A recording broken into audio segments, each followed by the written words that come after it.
Ho, ho, ho. Felix Krueger here. Sales Enablement Live. Another episode, another week, another episode. I am excited to be sharing some new insights with you. We've got an action packed episode. What we will be looking at is insights from the latest podcast episode featuring Mike Kunkle. Awesome episode. I cannot recommend listening in enough. There's so much gold in this episode. He talks about his book, The Building Blocks of Sales Enablement. So anybody who wants to listen to somebody who's got over 30 years of experience in sales enablement, Mike Kunkle is your man, and he's really shared so many valuable insights with me in our conversation. So definitely recommend listening in. We will also take a look at some of the key insights from that episode in our live stream today. And we will also look at some research that Seismic has released just this last week. This episode is not sponsored by Seismic or anything. I just thought it might be worthwhile taking a look at it and also sharing my viewpoint on some of the data points that have been shared. And as always, if you are watching this live on LinkedIn or any of the other platforms that we're streaming to, please make sure to drop a comment in the chat to share your thoughts or to ask any questions that you might have. Happy to answer any questions that you might have on air. But yeah, let's dive right in. But before I talk about the agenda points that I just mentioned, I also wanted to take a minute to talk about all the jobs that have been popping up in the sales enablement space in the last few weeks. And oh my God, there's so many sales enablement jobs going at the moment. And I also talked to a lot of sales enablers who have recently switched jobs and have been looking for jobs, and there seems to be so much opportunity out there. So I think for anybody who is already in sales enablement, there is great demand for your skills out there. And it's also good news for anybody considering going into sales enablement because a lot of organizations start seeing the value of the function. And I think especially in Australia, what we're seeing now is that more and more organizations are now jumping on the bandwagon and are looking for talent in the sales enablement space. But yeah, I think especially if you're based in America and listening to this, I think America, from my point of view, and I speak to sales enablers on my podcast all the time and outside of my podcast as well. But the impression that I have and what's been validated over and over again is that America is far more advanced than any other market out there in the sales enablement space. And I think that's a great opportunity for any US sales enablers out there who might be considering working overseas for some time. So I think if you're considering Australia as a location, there will be definitely a market where you can enjoy a great lifestyle, capitalize on your sales enablement experience, and yeah, maybe spend some time in Down Under.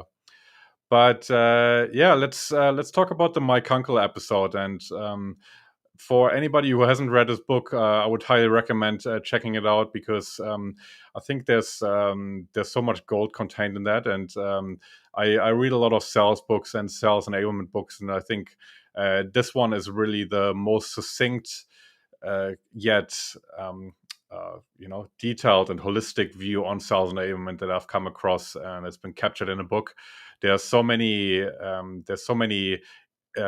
anecdotes and insights contained in this book, and also it's just really succinctly summarized what those building blocks of sales enablement are. So I think anybody who really wants to get the full picture and get that from somebody who's got so much experience as Mike Kunkle, who's been working in startups as well as big corporates, I think this is a great book to get involved in. So I would certainly highly recommend having a look. But Before I talk any further about my conversation with Mike Kunkle, I just want to share a couple of snippets of our conversation. And last time we were struggling a bit with the technology, but let's take a look right here.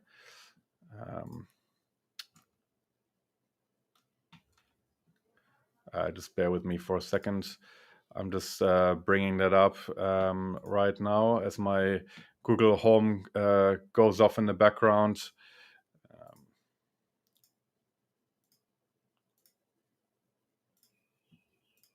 Here we go. So yeah, let's take a listen. What I described probably seems like an elephant, and the old joke is, how do you eat an elephant? One bite at a time. So I'll do a two-part answer here, right? Part one, officially, I always recommend start with a gap analysis. Do a situation assessment, right? I suggest moving through the blocks, assessing each one. Doesn't have to be deep and painful, right? But how are you doing with each of these blocks?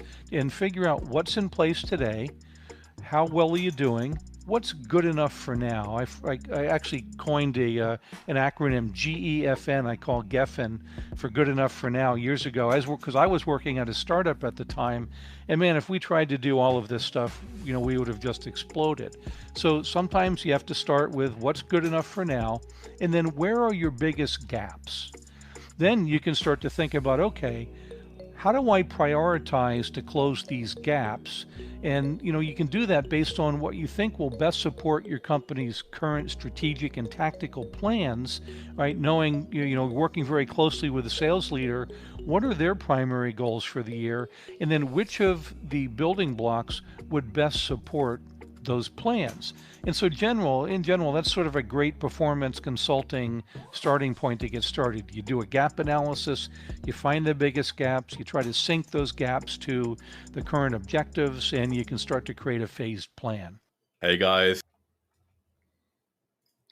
All right. So yeah, I think Mike touches on a couple of things there that I want to talk about. So I think first of all to note what he says about creating the gap analysis and making the holistic nature of the gap analysis more of a focus than the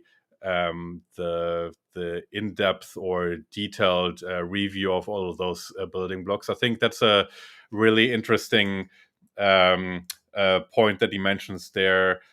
Just simply because, and I think that's really a reflection of the fact that Mike has worked in startups early on in his career, where oftentimes, and I appreciate that because I'm now running my second startup, that oftentimes good enough for now has to be the priority, and you cannot fall into the trap of analysis paralysis. So I think what I often experience in corporate environments, especially with big corporates, is that the development of a sales enablement strategy seems to be a very long winded and elaborate process. And I think the danger of approaching a sales enablement strategy in this way is that there's two parts to it. Number one, things might change by the time you have finished your strategy. So markets move very quickly these days, and also the stakeholders that you involve might shift their priorities along the way. And then the second issue with that is obviously that you don't arrive at the benefit of your sales enablement strategy as quickly as you could, right? I mean, sales enablement is a long game, but at the same time, especially if you if you work for a company that really needs to deliver results fast, and there'll be any publicly listed company or any company that is in the startup phase or a fast growth phase, you really don't want to spend too much time months and months on the strategy, but you want to develop the strategy fast so you can then implement it fast. Because if you think of how you arrive at the benefit of sales enablement, you do through the auditing process, you do the analysis, you then develop the strategy and formalize initiatives, prioritize those initiatives, then get the stakeholders involved that you hopefully have aligned with in the first place to actually implement those initiatives. And then eventually sales actually gain the benefits. They are equipped with certain content, certain tools. They're being trained and coached. And then after they've gone through deal cycles a few times, then you slowly start seeing the benefits, right? So when you think about that sort of process, there can be a whole lot of time gone by, even if you are fast in developing your strategy, in actually arriving at the benefits of sales enablement. And I think, the strategy has to be succinct, it has to be robust, but you cannot spend months on developing your strategy. And I think that review of the building blocks and, actually identifying what's good enough for now, and then moving fast and actually identifying the priorities based on what the sales organization has on an agenda and what sort of capabilities you have in house. That's from my point of view the best practice strategy approach that I come across and that I also practice with my clients over and over again. Yeah. So that's the first snippet. And let's take a listen into the next one. There's a message at the top of the page that makes me clap every time I read it. Helping you master the best of what other people have already figured out. Felix, that's how we stop wasting time and stop reinventing the wheel. Right? Sharpen the axe before you start chopping down the tree, or it's Einstein's advice about spend more time defining the problem than working on the solution. Those who don't know history, doomed to repeat it. Don't be that enabler. I think we can do better. Hey guys, Felix Krueger here. Mike Kunkle. All right, so the concept of sharpening the axe, I think, and not repeating the mistakes, the same mistakes that others have made over and over again. I think that's a really interesting concept, especially in a fast-growing space like sales enablement. What you see in a lot of communities, especially in those that are Slack-based, is that I come across the same questions that are being asked over and over again, and it seems like rather than actually researching what's already out there and reading up on the body of knowledge that has been built at this point in time around sales enablement, even though it might not be a very formal body of knowledge yet. I think there's so much information out there that should stop, especially sales enablers that are new to the profession, to ask those same questions over and over again. So I think it is definitely worthwhile before engaging, Slack groups or those Slack-based communities and just firing off questions and then just hoping for a good answer to come back. I think it's really worthwhile to activate those rich resources that are out there. And I think from my point of view, there's a few go-to options. There's books like Mike Kunkle's that I would highly recommend. There's a few go-to options that I would recommend to any sales enabler, including the books from Mike Kunkle, Tamara Schenk, and Roderick Jefferson. They're kind of the three most succinct ones or most of people who have real-world experience in that space and have been able to really greatly summarize the experience in those books. So I think if you read those books, you already have a lot of ground covered, and they have varying degrees of, conceptual language in there and varying degrees of real world examples. I think the book that has the most real world examples and anecdotes is the one by Roderick Jefferson.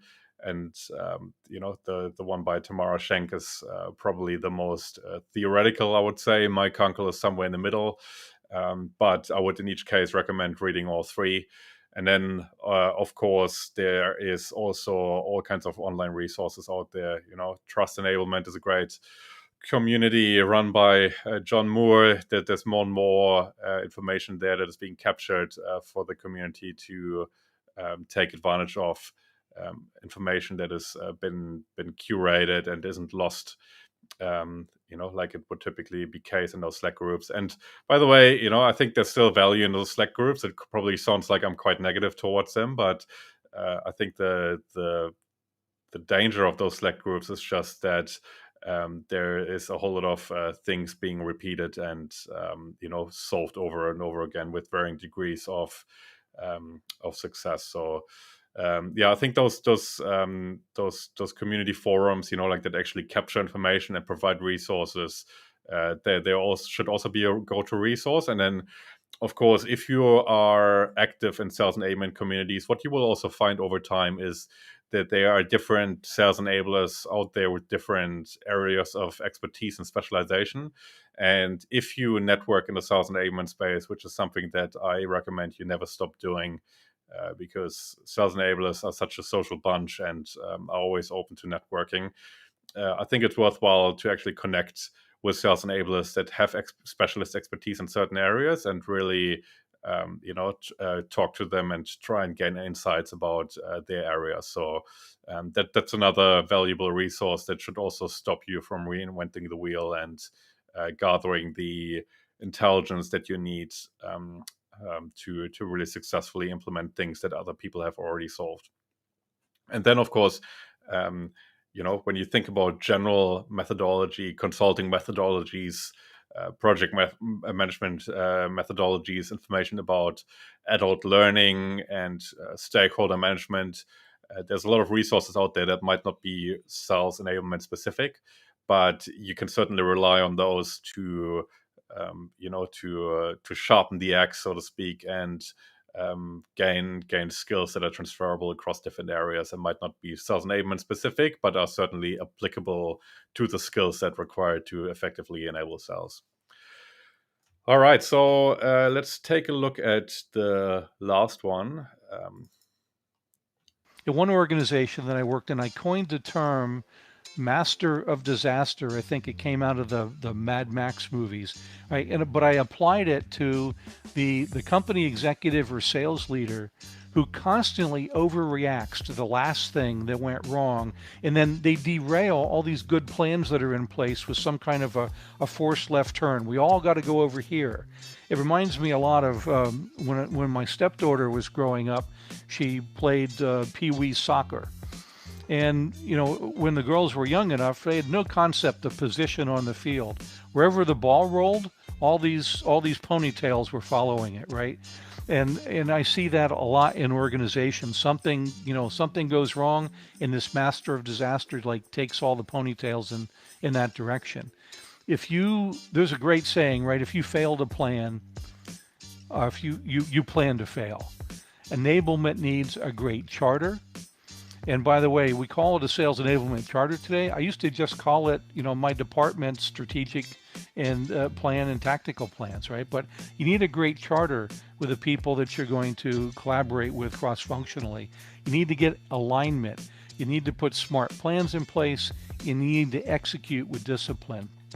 All of that to stay on track requires top-down support because you need focus. A friend of mine used to quote someone, I don't know where it came from, but he says, focused attention beats brilliance every time. Yeah, so I think he touches on so many topics there, but I think the concept of focus breeds or what does he say? Consistent focus beats brilliance every time. I think that is so true, and I think that's why it's so hard to execute successfully. Everybody can come up with a fancy strategy, but when it comes to the actual execution, that's where you separate the average organizations and the average sales enablers from the top ones. And I think that comes down to that idea that has been captured in the book called From Good to Great. And in their book, they talk about the 20-mile march, and they talk about that organizations that really stay on track and move forward into the direction that they've determined, no matter what, and are already are consistent in their approach and continue to move forward. Those organizations really are separate and separate themselves from the rest of the market. And the master of disaster behavior is something that I'm all too familiar with, from previous roles where I worked in corporate environments. Just one anecdote that I want to share in that regard. I was in a middle management level, so I was just underneath the senior executives in my department, and there was this attempt to formalize a strategy for the department to be super transparent about it. And each month, the senior executive team would essentially, in the national sales meeting, which was a sales meeting, combining or a platform for all the salespeople across the country, the senior executive leadership would essentially share the initiatives, what sort of progress they have made, and how they would rate themselves against those. And yeah, I thought it was a bit of a disaster, because what you saw them do, like, I had a bit of a behind the scenes view of those initiatives and what the senior executive leadership was actually doing in that regard.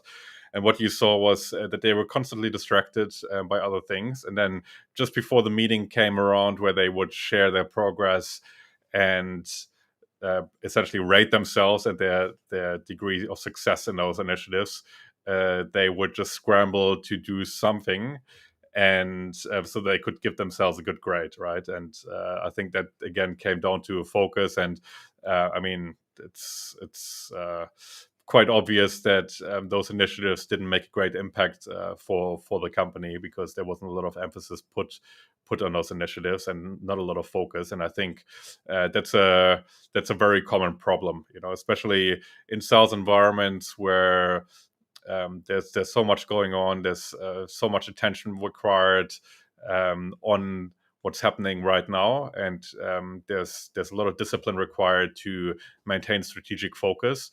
That if you're able to create that sort of focus within the organization, you have an unbelievable competitive advantage, I strongly believe. And I think that can be achieved in a few ways. I think KPIs are one way to do that, and regular review of those KPIs across initiatives is something that should be part of the actual implementation. I think the opposite way would be not to have KPIs in place and then just use anecdotal information to review the progress or the success of certain initiatives that can't be measured, that's not tangible, that doesn't hold anybody accountable.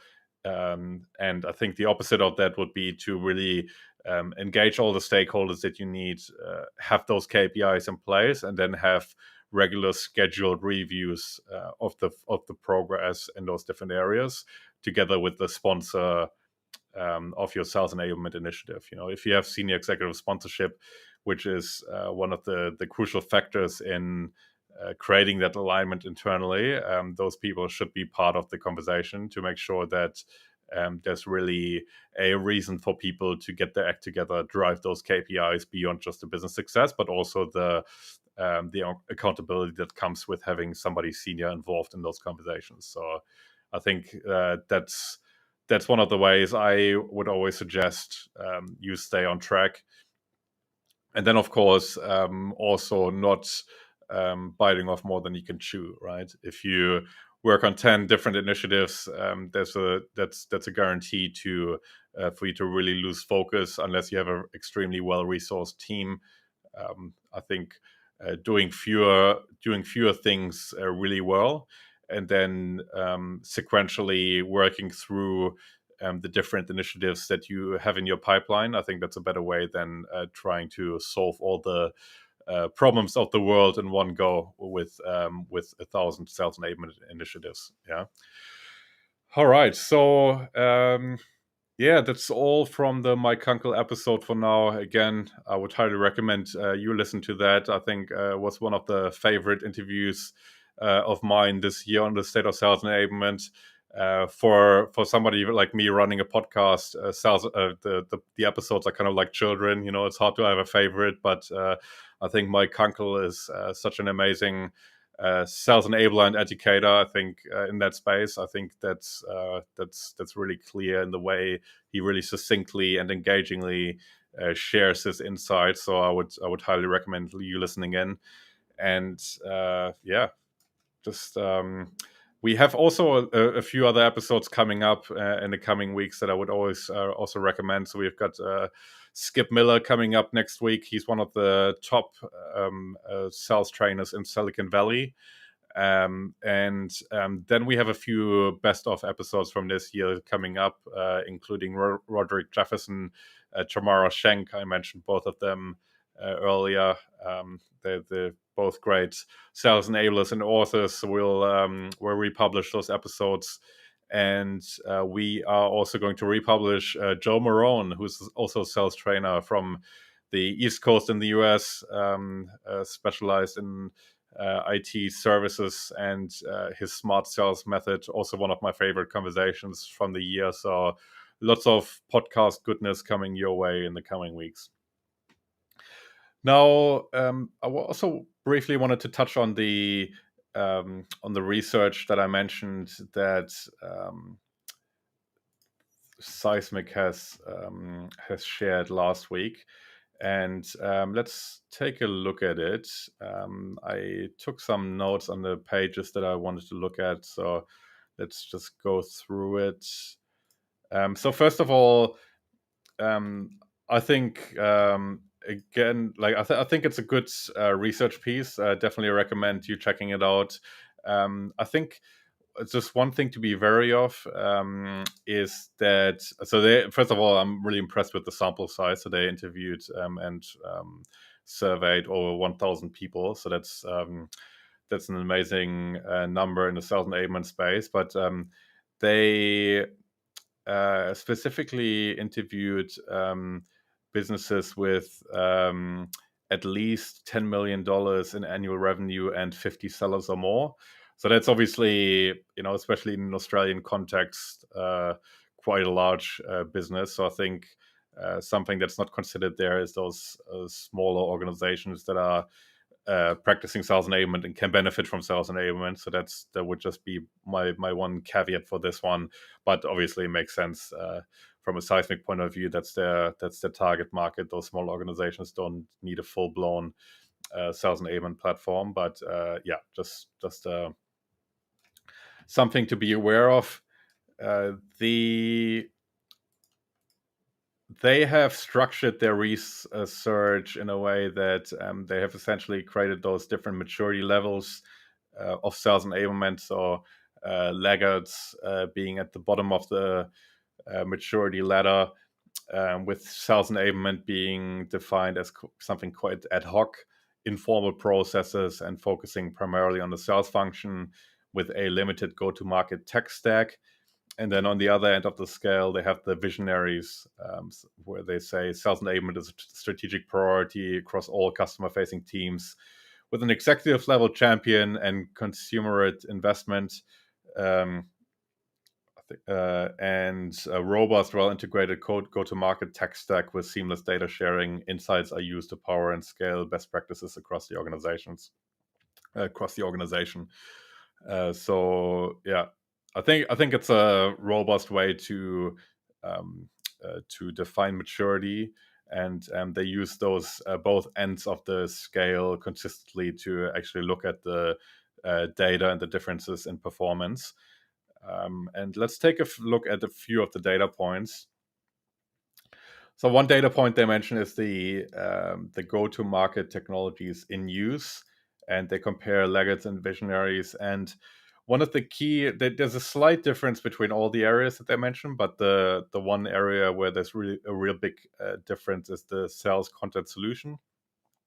where laggards, where that's only in 21% of the cases for laggards the case, and for visionaries it's 81%.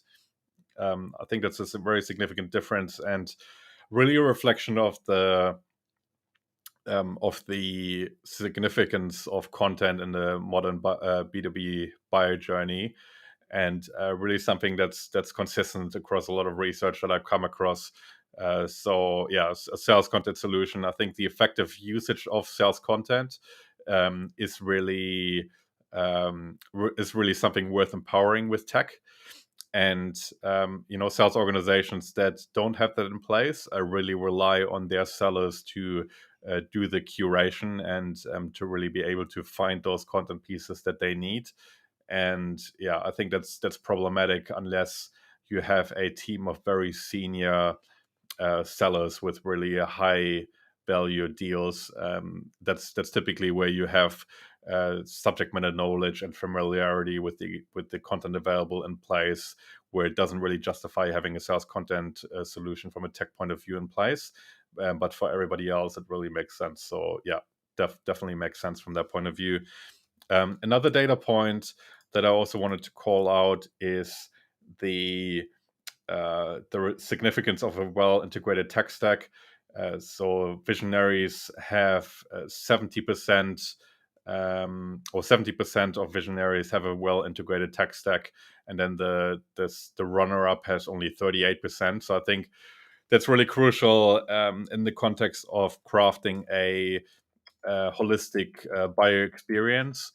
And that's also related to a data point that was mentioned in the CSO Insight survey that was talking about having the CRM as a central reference point is really crucial, and that the best performing organizations really make a succinct or a deliberate effort, I should say, to integrate with the CRM in an effort to provide an integrated custom experience. So I think that data point is also a reflection of that.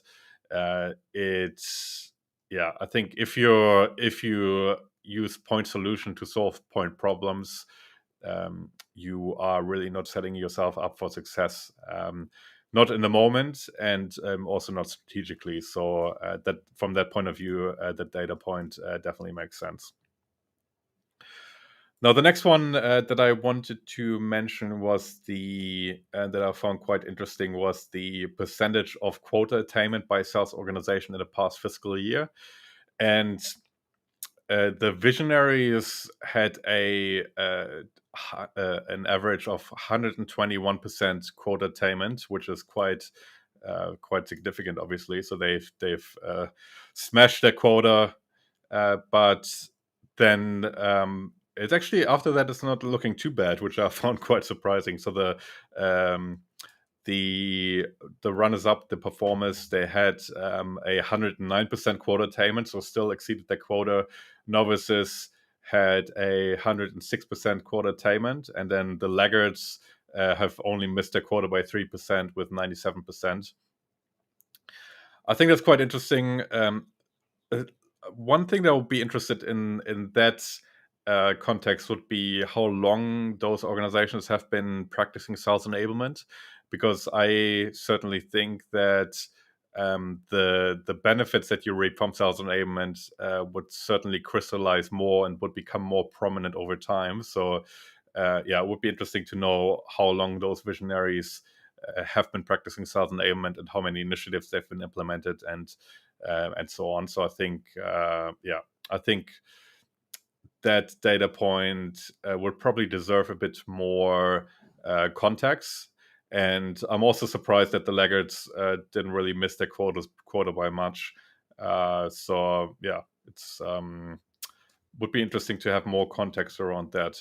Then the next data point I also wanted to take a look at was the customer satisfaction. And I think this one is a really interesting one, and also a reflection of the long game that you're playing with sales enablement. And, a quota is something very immediate and a real immediate, tangible reflection of sales performance. But customer satisfaction is something that is a benefit more in the long run, because especially when you think about word of mouth and referrals, I think customer satisfaction is really something that can become a benefit in the long run.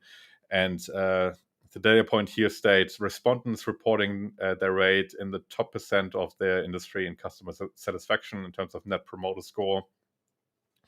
Visionaries had a 43% rating here, and then the runners up only 25%, and it goes downhill from there.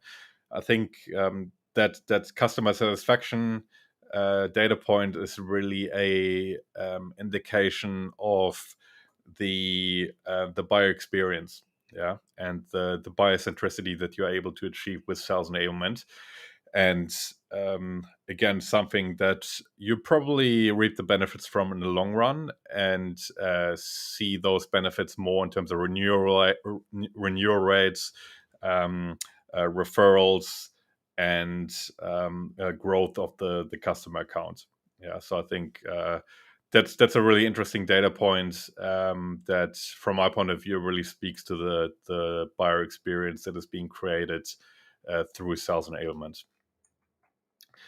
All right, we're already 6 minutes over, guys. I am glad that you have been able to join. If you listened to the podcast, thank you so much for the support. As I said, if you're not subscribed to the podcast, please make sure you do.